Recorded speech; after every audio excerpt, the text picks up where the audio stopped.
আমরা যখন চাকরিতে আসি আসলে যৌবনটা তো আমরা সীমান্তের বর্ডারে কাটিয়েছি। কাটানোর পরে দেশ সেবায় নিজেকে নিয়োজিত করেছি। আমার চাকরি তখন 15 বছর। আমাকে যখন জেলখানায় প্রেরণ করা হয়, তারপর ফ্যামিলি তছনছ হয়ে গেছে। পোলাপানের পড়াশোনা, আমার পরিবারের মা বাবাকে দেখাশোনা, অর্থনৈতিকভাবে আমি ক্ষতিগ্রস্ত হয়েছি। ইজ্জত সম্মান বলতে আমি ক্ষতিগ্রস্ত হয়েছি। পাশাপাশি এই 6 বছর আমি জেলখানায় থাকাকালীন সময়ে আমার পরিবার চালাইতে গিয়ে আমার জমি যেগুলো ছিল সেগুলো আমার বিক্রি করে দিতে হয়েছে স্বাভাবিকভাবেই। তারপরে ওখান থেকে এসে এখন আমরা একটা সৈনিক ছিলাম, একটা সম্মানের জায়গা ছিলাম। আমরা এখন না পারতেছি রিক্সা চালাইতে, না পারতেছি কোনো চাকরি। যেখানেই যাই বিডিআর শুনলেই বলে বিদ্রোহী কিনা বা ওই সাজা হয়েছে কিনা। আমরা কোনো চাকরিও নাই, রিক্সাও চালাইতে পারতেছি না। কোনো মতে দিনাতিপাত করে পরিবার পরিজন নিয়ে মানে ন্যূনতম বাঁচার উৎসটুকু নিয়েই খেয়ে না খেয়ে আমাদের দিন যাচ্ছে। বিজিবির নাম বদল করে বিডিআর কেন করা হোক? আপনি দেখেন, বিডিআর বাংলাদেশ রাইফেলস এই নামটা 72 সনে দেওয়া হয়েছে, এবং যখন বিজিবি নামটা করা হয়েছে বর্ডার গার্ড বাংলাদেশ, আর ওদের হলো বিএসএফ বর্ডার সিকিউরিটি ফোর্স, ওদের সাথে করছে। এবং বিডিআরের মনোবল ভেঙে দেওয়ার জন্যই মূলত এই কাজটা করা হয়েছে। আমরা চাচ্ছি পুনরায় বিডিআরের নামটা আসলে এই বিডিআরের নামের উপরে ভর করে বিডিআরের নামের উপর বিএসএফ আতঙ্কিত থাকতো। আমাদের কার্যক্রম একটা নাম, একটা মানুষের শক্তি এবং সাহস, এটা স্বাধীনতা এবং সার্বভৌমত্বের প্রতীক। বিডিআরের প্রত্যেকটা সৈনিকের এটা একটা সাহসের প্রতীক। আমি ব্যক্তিগতভাবে আমার এই 15 বছর চাকরিতে আমি 3টা সীমান্ত যুদ্ধে অংশগ্রহণ করেছি। আমি প্রথম চাকরি জীবনে আমি কুষ্টিয়ার একটা সীমান্ত যুদ্ধে অংশগ্রহণ করেছি, ওখানে আমাদের 4 জন লোক মারা গিয়েছিল। তারপরে আমি কৈখালী সীমান্তে একটা যুদ্ধে অংশগ্রহণ করেছি, ওইখানে কোনো লোক মারা যায় নাই। তারপর আমি আখাউড়াতে, ব্রাহ্মণবাড়িয়া আখাউড়াতে একটা সীমান্ত যুদ্ধে অংশগ্রহণ করেছি। আমরা দেখেছি বিডিআরের নামটার উপর আমাদের শক্তি, সাহস, মনোবল সব কিছু অক্ষুণ্ণ রেখে আমরা বিএসএফকে প্রতিহত করেছি। আপনাদের অবগতির জন্য আমি একটা গোপনীয় কথা বলতে চাই। শেখ হাসিনা সরকার যখন ক্ষমতায় আসে, আমি 2 টার্ম শেখ হাসিনা সরকার পেয়েছি। ওনাদের আদেশ হলো 0 লাইন থেকে সীমান্ত থেকে 300 গজ ভিতর দিয়ে টহল করবা, আর বিএসএফ ওই দিক দিয়ে ঘুরে। কিন্তু শেখ হাসিনা সরকার না থাকলে আমরা যখন সীমান্তে যাই বিএসএফ আমাদেরকে দেখে দূরে চলে যায়। ব্যক্তিগত পর্যায়ে বিডিআরের সাথে সম্মুখ সমর যুদ্ধে বিএসএফ স্বাধীনতার পরে কোনো যুদ্ধে জয়লাভ করতে পারে নাই, ইনশাল্লাহ বিডিআরের সাথে পারবে না। এই জন্য বিডিআরের মনোবলটা এই কাজটা করে ভেঙে দেওয়া হয়েছে। আমরা মনোবলটা ফেরত পাওয়ার জন্যই আমরা বিডিআরের নামটা পুনরায় চাচ্ছি। প্রশ্নটা হলো, আমি ময়মনসিংহ সেক্টরে যখন কর্মরত ছিলাম, আমরা 25 তারিখ টিভি সংবাদের মাধ্যমে আমরা জানতে পারি যে পিলখানায় ঘটনা ঘটছে। আগে থেকে আমরা কিছুই জানি না। তো আমাদের সেক্টর কমান্ডার আনিস স্যার একটা পুরস্কার নেওয়ার জন্য উনি ঢাকা গিয়েছিলেন। তো এই আনিস স্যার যে টহল পার্টিতে আমরা কিছু গোলাবারুদ উদ্ধার করেছিলাম, উলফার কিছু গোলাবারুদ উদ্ধার করেছিলাম, এই টহল পার্টিতে আমরাও ছিলাম। স্বাভাবিকভাবে আমাদের পক্ষ থেকে স্যার গেছেন, পুরস্কার নিয়ে আসবেন, আমরা উৎসুকভাবে ছিলাম। যখন এই ঘটনা শুনতে পেলাম আমরা জানতে চাইছিলাম আমাদের স্যারের কী হয়েছে। তখন আমাদের জিটু স্যার বললো, স্যারের জন্য সবাই দোয়া করো। আমরা দোয়া করতেছি, জিটু স্যার আমাদের সাথে ছিলেন। আমরা সারাদিন দোয়ারত অবস্থায় ছিলাম। পরবর্তী সময়ে 26 তারিখে কে বা কার নির্দেশে আর্মির অফিসাররা একযুগে আমাদের ইউনিট ত্যাগ করে চলে যান। আমরা তখন শুনতে পারলাম যে সেনাবাহিনী আমাদের আক্রমণ করতে আসবে। যখন এই কথা শুনতে পারলাম, আমাদের পরিবার ইউনিটের ভিতর ছিল, আমাদের বউ বাচ্চাদের নিরাপত্তা এবং আমাদের নিজেদের নিরাপত্তার জন্য আমরা একটা নিরাপত্তাকালীন অবস্থানে যাই। এবং পরবর্তীতে শেখ হাসিনা যখন সাধারণ ক্ষমা ঘোষণা করলেন, তার পূর্বেই আমরা অস্ত্র, যার যার অস্ত্র নিজ নিজ দায়িত্বে ছিল, আমরা আমাদের অস্ত্র যাতে হারিয়ে না যায় এই জন্য পরবর্তীতে আমরা অস্ত্রগুলো জমা দিয়ে দিই। আমাদের ইউনিটে কোনো প্রকার ক্ষতি সাধন হয় নাই। 1 মাস তদন্ত করার পরে আমাদের সেক্টরে জিটু সাহেব বলছেন জনগণের চলাচলের উপর কোনো বিঘ্ন হয় নাই, এবং একটা বাজার ছিল, বাজার যথারীতি খোলা ছিল এবং বাজারে বেচাকেনা সঠিক ছিল। পরবর্তীতে আমার উপর অভিযোগ আনা হয় আমি নাকি বাজারে দোকানপাট বন্ধ করেছি। তখন আমি যখন মেসেজটা দেখাইলাম যে স্যারে তো মেসেজ দিচ্ছে, তারা এটা মানে নাই। মূলত তারা সুপরিকল্পিতভাবে শেখ হাসিনার নির্দেশেই একটা তদন্ত করে যারা আওয়ামী লীগের মনোভাব পোষণ করে না বা আছে চাকরিতে আসার আগে যে আওয়ামী লীগের সাথে সম্পৃক্ত ছিল না, এই সকল লোকজনকে একটা কুটার ভিত্তিতে গণহারে গ্রেপ্তার করে এবং গ্রেপ্তারের পূর্বে আমাদেরকে বলা হয় সাক্ষী হওয়ার জন্য, আমরা বলি ঘটনা কিছু হয় নাই, আমি বলছি আমি পারবো না সাক্ষী দিতে।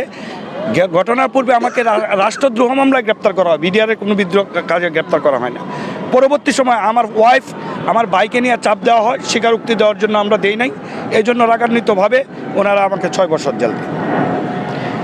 বিচার ব্যবস্থা সম্পর্কে আমি একটা কথা বলতে চাই।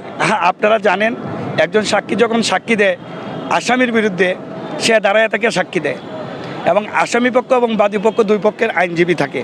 আমাদের ছিল আমরা আসামি পক্ষ আইনজীবী নিয়োগ করতে পারবো, বাট আইনজীবী আদালতে কথা বলতে পারবে না। পৃথিবীর কোনো বিচার ব্যবস্থা এটা নাই। সাক্ষীরা দেখে দেখে সাক্ষী দিছে। তখন আমি মাননীয় আদালতের কাছে বলছিলাম যে আমাকে LLB পাস করতে দেন, আমার জেরাটা কে করবে? এই হলো বিচার ব্যবস্থা, মূলত এটা কোনো বিচার ব্যবস্থা না। আর সর্বশেষ আপনাদের অবগতির জন্য আমি আর একটা কথা বলছি, নতুন আইন করে তো আমাদের বিচার করা হয়েছে। বিডিআর বিদ্রোহের একটা সংজ্ঞা আছে, আমি সংজ্ঞাটা আপনাদের সামনে বলতেছি, যদিও বা এটা বিদ্রোহ না। বিডিআর বিদ্রোহের সংজ্ঞা আছে, কোথাও যদি কোনো বিদ্রোহ হয়, যে সকল সৈনিক বিদ্রোহে অংশগ্রহণ করবে, যারা বিদ্রোহ প্রত্যক্ষ করবে, এমনকি যারা ছুটিতে থাকবে, সবাই এটার এফেক্টেড হবে।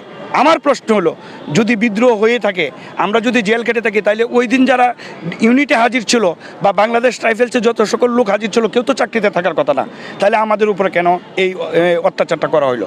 এখন যেহেতু সরকার বলেছে এটা হত্যাকাণ্ডের ঘটনা, আর আমাকে যেহেতু বিদ্রোহ অভিযোগের সাজা দেওয়া হয়েছে, তা সাডেনলিভাবেই এই অভিযোগটা থাকে না। এই জন্যই আমরা চাকরিতে পুনর্বহালের দাবি করছি, এবং আমাদের এটা ন্যায়সঙ্গত দাবি। আমাদের এটা দেশের জনগণও আমাদের সাথে আছে।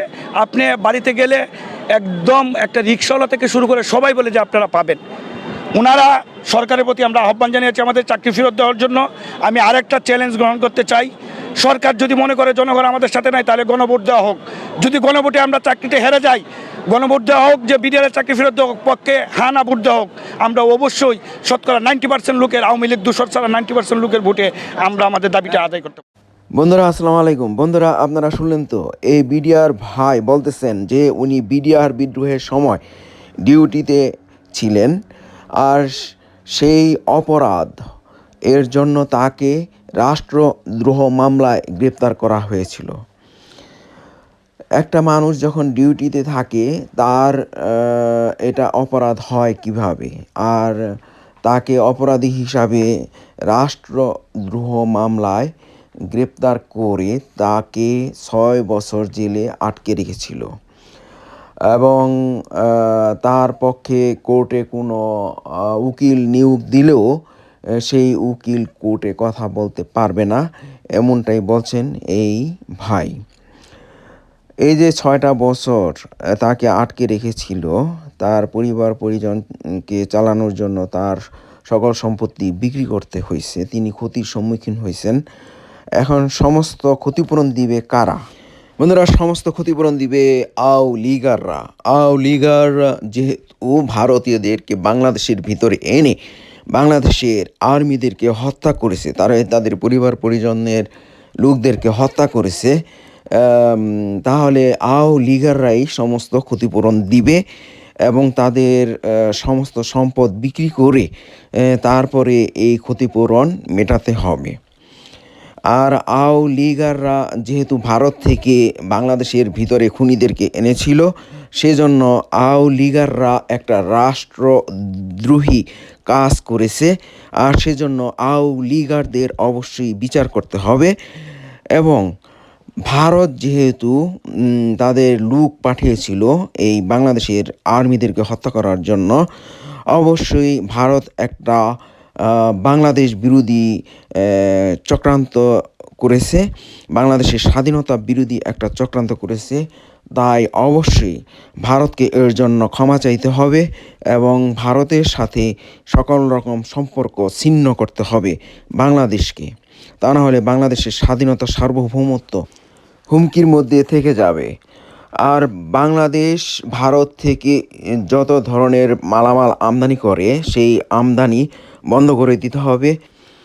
বন্ধুরা, পৃথিবীতে আরও অনেক দেশ আছে, আমরা সে সমস্ত দেশ থেকে আমাদের পণ্য সামগ্রী আমদানি করতে পারি। ভারত তো আর বাংলাদেশকে বিনামূল্যে পণ্য সামগ্রী দিত না, তাই না? তা আমরা টাকা দিয়ে যখন কিনবো, আমরা অন্য দেশ থেকে কিনতে পারবো। আমরা বাংলাদেশিরা ভারতীয় নিষেধাজ্ঞার ধার ধারি না। আমরা অন্য দেশ থেকে আমাদের পণ্য সামগ্রী আমদানি করব, আমরা অন্য দেশে যাব চিকিৎসার জন্য, আমরা বেড়াতে যাব, ভ্রমণে যাব অন্য কোনো দেশে, ভারতে নয়। ভারত এই সমস্ত খাতে বাংলাদেশ থেকে কম হলেও আয় করত $50 বিলিয়ন প্রতি বছর। $50 বিলিয়ন অর্থাৎ 5,000 কোটি ডলার। আর $5,000 কোটি অর্থাৎ কম হলেও 5 লক্ষ কোটি টাকা আয় করত বাংলাদেশ থেকে ভারত। ভারত এখন সেই আয় থেকে বঞ্চিত হবে। বাংলাদেশ আর ভারতকে টাকা আয় করতে দিবে না। বাংলাদেশিরা অন্য দেশে যাবে বেড়াতে, চিকিৎসার জন্য অন্য দেশে যাবে এবং প্রয়োজনীয় মালামাল অন্য দেশ থেকে আমদানি করবে। এটাই হলো আমরা বাংলাদেশিদের দাবি। যেহেতু ভারত বিভিন্ন ধরনের ষড়যন্ত্রের সাথে জড়িত, আর এটা প্রমাণিত হলো এইভাবে যে তারা অন্যায়ভাবে শেখ হাসিনাকে আশ্রয় দিয়ে রেখেছে এবং আওয়ামী লীগ আর সরকারকে উৎখাতের পর বাংলাদেশের উপর ভারত বিভিন্নভাবে চাপ প্রয়োগ করতেছে। যেমন বাংলাদেশিদেরকে চিকিৎসার জন্য ভিসা ছাড়া অন্য যেমন ভ্রমণে যাওয়ার ভিসা দিতেছে না। না দিলে না দিক, তাদের সমস্যা কি, আমরা অন্য দেশে বেড়াতে যাব। যেহেতু আমরা বাংলাদেশিরা টাকা খরচ করি অন্য দেশে যাওয়ার জন্য, অন্য দেশে গিয়ে টাকা খরচ করি, তাই আমরা ভারতে না গিয়ে অন্য দেশে গিয়ে সেটা করে আসব।